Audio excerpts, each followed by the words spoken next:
Hello friends, welcome to Vadipatti அம்மா சமையல். இன்றைக்கி நம்ம கிச்சனில் பார்க்க போகிற ஸ்பெஷல் ரெசிபி ஹெல்த்தியான டேஸ்டியான சொரக்காடை தாங்க பார்க்க போகிறோம். ரொம்ப ரொம்ப டேஸ்ட்டாக இருக்கும். வாங்க பார்க்கலாம். அதுக்கு முன்னாடி இன்றைய பிறந்த நாள் மற்றும் திருமண நாள் காணும் அனைவருக்கும் வாடிப்பட்டி அம்மாவின் இனிய நல்வாழ்த்துக்கள்.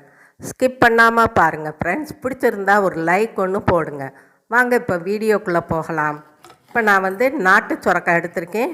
நாட்டு சொரக்காய்ங்கிறது இது மாதிரி உருண்டையாக இருக்குங்க. இப்போ அதை நம்ம பாதியாக கட் பண்ணிக்கலாம். தேவையானதை கட் பண்ணி எடுத்துக்கலாம். இப்போ அந்த உள்ளே இருக்க விதையெல்லாம் நம்ம எடுத்துடலாம். பாருங்கள், எடுத்துட்டு நான் நறுக்கி வச்சுருக்கேன்.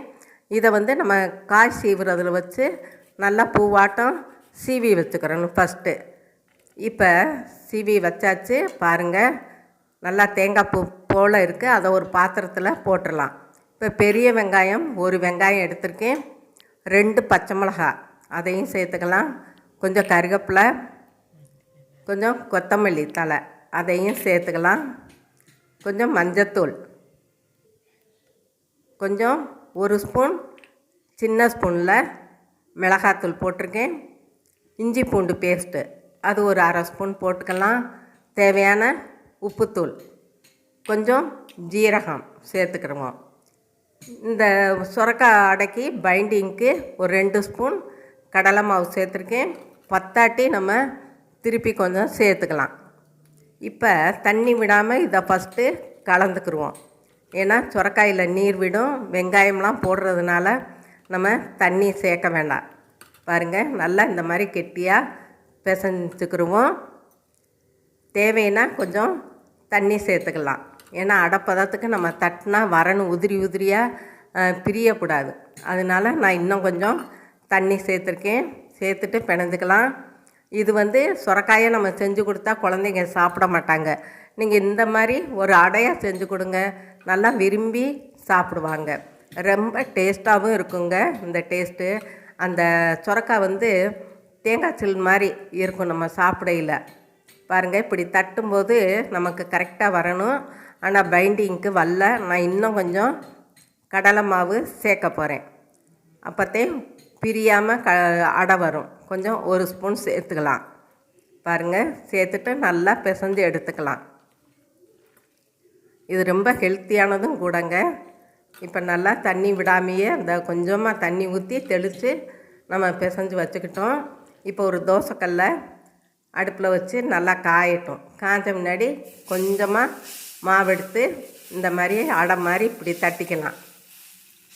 நீங்கள் ஒரே தோசை சட்டியிலே இல்லாட்டி தவாவிலே 2-3 கூட நீங்கள் போட்டுக்கலாம். பாருங்கள், இந்த மாதிரி தட்டிட்டு கொஞ்சமாக லைட்டாக மேலாவில் எண்ணெய் ஊற்றலாம்.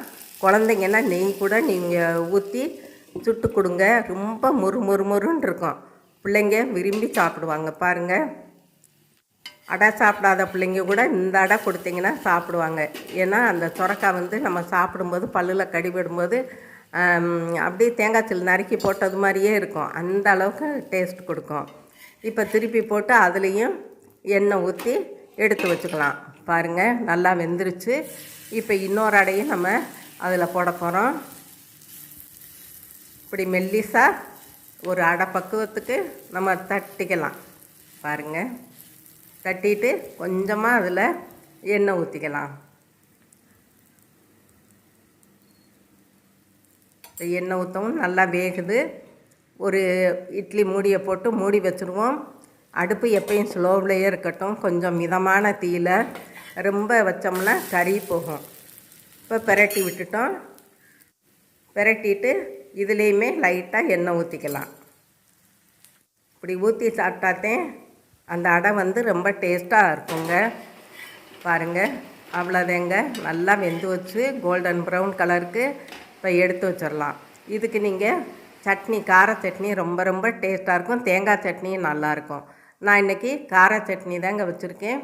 ரொம்ப அட்டகாசமாக இருந்ததுங்க. அவ்வளோதேங்க, நம்மளோட சொரக்காய் அடை சும்மா ஜம்முன்னு ரெடி ஆயிடுச்சு. இதுவரை சப்ஸ்கிரைப் பண்ணாதவங்க சப்ஸ்கிரைப் பண்ணுங்கப்பா. ஆளுங்கிற பெல் பட்டனை தொடுங்க. லைக் பண்ணுங்கள், ஷேர் பண்ணுங்கள், கமெண்ட் பண்ணுங்கள். நீங்களும் உங்கள் வீட்டில் ட்ரை பண்ணுங்கள், சாப்பிடுங்க, சந்தோஷமாக இருங்க. நன்றி.